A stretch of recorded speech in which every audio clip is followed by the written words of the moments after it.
नमस्कार, श्री स्वामी समर्थ. लता चव्हाण या यूट्यूब चॅनलमध्ये सर्व यूट्यूब फॅमिलीचे मनापासून स्वागत आहे. आज आपण बनवणार आहोत महाराष्ट्राची पारंपरिक चमचमीत अशी मासवडी, त्यासोबतच झणझणीत असा रस्सा. खूपच चविष्ट महाराष्ट्रीयन मासवडी. तर व्हिडिओ शेवटपर्यंत नक्की बघा. व्हिडिओला लाईक करा. नवीन असाल तर चॅनलला सबस्क्राईब करायला मात्र विसरू नका आणि व्हिडिओला लाईक करायला पण विसरू नका. चला तर मग सुरुवात करूया. चला तर मग झणझणीत अशी मासवडी बनवण्यासाठी त्यासाठी काय काय साहित्य लागणार आहेत ते आपण बघूया. सुकं खोबरं घ्यायचं, त्याला किसून घ्यायचं, खसखस घ्यायची, कांदा, लसूण, धने, शेंगदाणे, तीळ, मिरे, इलायची, लवंग, फूल, जिरे, दालचिनी, सुकी मिरची घ्यायची. सगळं साहित्य एका प्लेटमध्ये व्यवस्थित ठेवून घ्यायचं, जेणेकरून भाजी बनवताना एकदम सोपं जाईल. गॅसवर कढई ठेवायची. कढई छान गरम झाले की जे काय आपण ते खडे मसाले घेतले होते ना ते त्यामध्ये टाकायचे. जिरे, काळे मिरे, फूल, दालचिनी, लवंग, एक इलायची घेतली होती ती पण त्यामध्ये टाकायची. सुक्या मिरच्या टाकायच्या, धने टाकायचे आणि चम्मचनं त्याला मिक्स करायचं आणि छान मसाला भाजून घ्यायचा. गॅस मंद आचेवर ठेवायचा, जेणेकरून आपले मसाले करपले नाही पाहिजे. आणि छान मसाले भाजले की एका प्लेटमध्ये मसाले काढून घ्यायचं. त्याच कढईमध्ये जे तीळ आपण घेतले होते ना तीळ पण भाजून घ्यायचे. त्याच्यामध्ये शेंगदाणे पण टाकायचे आणि त्याला पण छान एकसारखं चम्मचनं हलवून गॅस कमी ठेवून भाजून घ्यायचं. अर्धवट तीळ भाजले की त्यामध्ये जे आपण खसखस घेतलेली होती ना ती त्यामध्ये टाकायची आणि भाजून घ्यायची. गॅस कमी ठेवायचा, नाहीतर आपले तीळ, शेंगदाणे, खसखस लवकर करपते, म्हणून गॅस कमी ठेवायचा आणि एकसारखं हलवायचं आणि मस्त मंद आचेवर छान भाजून घ्यायचं. खूप छान घरामध्ये वास सुटतो याचा खसखसीचा. खसखसीमुळे ना खूप छान टेस्ट लागते आपल्या भाजीला, त्यामुळे खसखसी आवर्जून टाकायची. ते पण त्याच मसाल्यामध्ये भाजल्यानंतर काढून घ्यायचं. नंतर त्याच कढईमध्ये सुकं खोबरं टाकायचं आणि त्याला पण छान भाजून घ्यायचं आणि त्याच प्लेटमध्ये सुकं खोबरं पण काढून घ्यायचं. नंतर त्याच कढईमध्ये थोडंसं तेल घालायचं आणि जे आपण कांदा आणि लसूण घेतलेलं आहे ना ते पण त्या तेलामध्ये भाजून घ्यायचा. त्याचा कलर पूर्णपणे चेंज होऊ द्यायचा कांदा आणि लसणाचा. चांगलं भाजलं ना तर आपल्या भाजीला टेस्ट पण खूप छान लागते मसाल्याने. गॅस कमी ठेवायचा आणि मंद आचेवर त्याला छान भाजून सगळे मसाले छान भाजले की त्याला थंड होऊ द्यायचं. थंड झाल्यावर मिक्सरच्या भांड्यामध्ये थोडं थोडं करून आपले मसाले काढायचे. त्याला बारीक वाटून घ्यायचं, पाणी ॲड करायचं नाही, असं सुकं वाटून घ्यायचं. अगोदर सुका मसाला वाटून घ्यायचा, नंतर त्यामध्ये कांदा आणि लसूण टाकलं होतं ना ते टाकून घ्यायचं मिक्सरच्या भांड्यामध्ये. थोडीशी कोथिंबीर टाकायची, हळद टाकायचं आणि ते पण काढून घ्यायचं आणि सगळा मसाला मिक्स करून घ्यायचा. आणि त्याच कढईमध्ये थोडंसं तेल टाकायचं. आता इथं आपण बेसन करणार आहोत, जे पिठलं पण म्हणतात कोणी कोणी, ते आपण पिठलं बनवणार आहेत वडीसाठी. तर कढईमध्ये थोडंसं तेल टाकायचं, अद्रक, लसूण आणि हिरवी मिरची कुटून घेतलेली ती टाकायची. त्याला छान मिक्स करायचं. नंतर त्यामध्ये पाणी टाकायचं आणि पाणीला छान उकळी येऊ द्यायची. चवीनुसार त्यामध्ये थोडंसं मीठ टाकायचं आणि त्याला पाण्याला उकळी आले की त्यामध्ये थोडं थोडं हातानं करून बेसन टाकायचं. तुम्ही हे बेसन चाळणीमध्ये सुद्धा टाकू शकता आणि चाळणीनं गाळून असं फेटून घेऊ शकता, जेणेकरून आपल्या बेसनला गुठली होणार नाहीत. एका हातानं एकसारखं फेटत राहायचं, कारण जेणेकरून आपल्या बेसनला गुठल्या नाही झाल्या पाहिजे. गुठल्या झालं की मग ते पीठ तसंच राहतं आणि टेस्ट पण लागत नाही. एकसारखं त्याला छान हलवायचं आणि मिक्स करायचं. व्हिडिओमध्ये दिसतंय ना अगदी त्याच पद्धतीने केलं ना. पाणी जास्त वापरायचं नाही. 1 वाटी बेसन असलं ना तर 2 ग्लास पाणी घ्यायचं आणि त्याला छान मिक्स करायचं. बघू शकता आपल्या इथं बेसन किती छान दिसत आहे ना. चम्मचनं त्याला थोडंसं फेटून घ्यायचं, जे काय गुठल्या असतील ना त्या फुटून जातात. आणि त्याला छान मिक्स करायचं आणि थोडंसं झाकण ठेवायचं आणि छान शिजू द्यायचं 5 मिनिट. छान शिजल्याच्या नंतर झाकण उघडायचं. बघू शकता परफेक्ट असं इथं आपलं बेसन तयार झालेलं आहे. एक मोठी परात घ्यायची किंवा तुम्ही पोळपाटसुद्धा घेऊ शकता. त्यावर वल्ला कपडा करून घ्यायचा, सुती कपडा. त्यावर जे आपण किसून घेतलेलं सुकं खोबरं होतं ना ते पण थोडंसं घालायचं.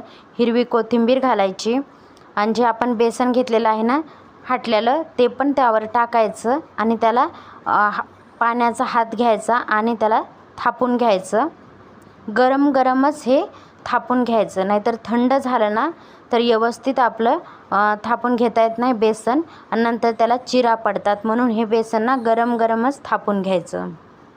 जर हे मिश्रण थोडं थंड झालं ना तर त्याला चिरा पडतात. म्हणून हे गरम गरमच त्याला थापून घ्यायचं आणि छान पातळ असं थापून घ्यायचं. जास्त जाडसर पण नाही करायचं, पातळ थापून घ्यायचं. आणि छान थापून घेतलं ना त्यावर आपण जे मसाला केलेला आहे ना सुका ते त्यामध्ये मसाला घालायचा आणि असं दोन्ही हाताने कपडा फोल्ड करायचा आणि त्याला अशी फोल्ड करत असे घड्या मारून घ्यायच्या. व्हिडिओमध्ये दिसतंय ना अगदी त्याच पद्धतीने हलक्या हाताने अशा घड्या मारून घ्यायच्या. दोन्ही हाताने त्याला असं माशीचा आकार द्यायचा आणि दाबून घ्यायचं, जेणेकरून आपला बेसनमध्ये मसाला छान मिक्स होतो. बघू शकता किती छान वडी तयार झालेली आहे ना. अगदी याच पद्धतीने जे दुसरं बेसन राहिलं होतं ना ते पण त्याची वडी पण तशीच तयार करून घ्यायची. जे पहिली वडी तयार झाली ना पहिली वडी करेपर्यंत ना जे बेसन असतं ना ते झाकून ठेवायचं, जेणेकरून आपलं ते बेटर गरमच राहील. हाताला थोडे चटके लागतात पण खायला पण तेवढंच टेस्टी लागते ही भाजी. व्हिडिओमध्ये दिसतंय ना अगदी त्याच पद्धतीने जर केलं ना, तुम्ही पहिल्यांदा जर बनवत असाल ना तरी पण ही रेसिपी चुकणार नाही, तुम्हाला जमणार.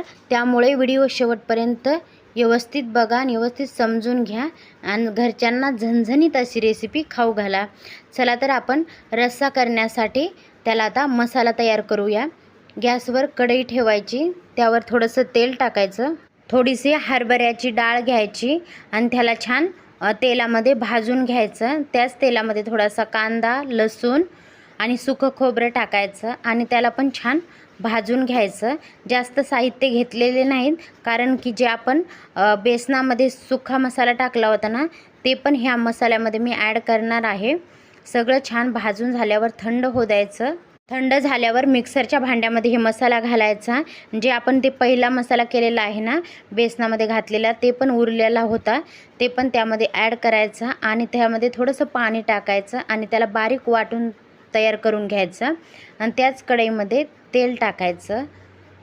तेल छान गरम झालं की त्यामध्ये 1 चम्मच मोहरी टाकायची. मोहरी छान तडतडली की त्यामध्ये 1 चम्मच जिरे टाकायचे.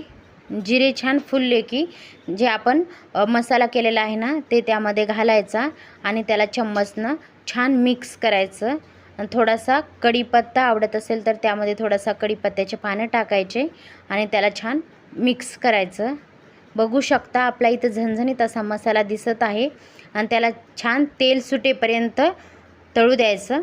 मसाल्यावर छान तेल सुटायला लागलं की त्यामध्ये गरम पाणी ॲड करायचं. पाणी इथं गरमच वापरायचं, जेणेकरून आपल्या रस्स्याला एकदम अशी झणझणीत तरी दिसते. आणि जास्त पातळ पण रस्सा करायचा नाही आणि जास्त घट्टसर पण नाही करायचा. आणि त्यामध्ये चवीनुसार मीठ टाकायचं आणि चम्मचनं त्याला एकसारखं हलवायचं. बघू शकता इथे कसा आपला झणझणीत असा मसाला तयार झालेला आहे ना. त्यामध्ये बारीक कट केलेली थोडीशी कोथिंबीर टाकायची, चवीनुसार मीठ टाकायचं आणि त्याला छान एक उकळी येऊ द्यायची. त्याला छान उकळी आली की चम्मचनं त्याला छान मिक्स करायचं आणि झाकण ठेवून थोडंसं साईडला ठेवून द्यायचं. आणि जे आपण बेसनच्या मासवड्या बनवलेल्या आहेत ना ते त्याला चाकूनं कट करून घ्यायचं. बघू शकता व्हिडिओमध्ये दिसतंय ना अगदी त्याच पद्धतीने त्याला हलक्या हातानं चाकूनं कट करून घ्यायचं. बघू शकता त्यामध्ये मसाला किती एकदम मस्त दिसत आहे ना. खायला तर एकदम अप्रतिम अशा ह्या वड्या लागतात. ह्या तुम्ही वड्या नुसत्या पण खाऊ शकतात किंवा रस्स्यात टाकून पण खाऊ शकतात. नुसत्या खाल्ल्या तरी पण घरच्यांना खूप आवडतात. आणि चाकून अशा सगळ्या वड्या आपल्या तयार करून घ्यायच्या. दिसायला तर किती अप्रतिम दिसत आहेत ना, तेवढ्याच खायला पण खूप टेस्टी लागतात. बघू शकता आपली रेसिपी तयार झालेली आहे. किती कमी साहित्यामध्ये घरच्या घरी ही रेसिपी तयार होते आणि टाईम पण जास्त लागत नाही. झणझणीत आपला रस्सा आणि चमचमीत आपल्या मासवड्या तयार झालेल्या आहेत. मस्त सर्व करूया आणि मस्त गरमागरम एन्जॉय करूया. चला तर मग बघताय काय, या सगळे खायला. एका प्लेटमध्ये मासवडी काढून घ्यायची, वाटीमध्ये रस्सा घ्यायचा, सॅलड घ्यायचं, कांदा, काकडी, मिरची, लिंबू. ही मासवडी तुम्ही कशासोबतही खा. ज्वारीची भाकरी, बाजरीची भाकरी, मक्याची भाकरी, चपाती, भात कशासोबतही खा. खूप अप्रतिम अशी रेसिपी लागते, म्हणून एकदा नक्की ट्राय करा. तुम्हाला ही रेसिपी कशी वाटली ना, मला कमेंट बॉक्समध्ये नक्कीच सांगा. व्हिडिओ आवडला असेल तर व्हिडिओला लाईक करा. नवीन असाल ना प्लीज चॅनलला सबस्क्राईब करायला मात्र विसरू नका आणि व्हिडिओला हाईप मात्र करायला विसरू नका. आणि भेटूया अशाच पुढच्या नवनवीन व्हिडिओमध्ये. तोपर्यंत सगळ्यांना बाय. असंच नवनवीन बनवत राहा आणि खात राहा आणि मस्त एन्जॉय करा. या सगळेजण जेवायला. श्री स्वामी समर्थ सगळ्यांना.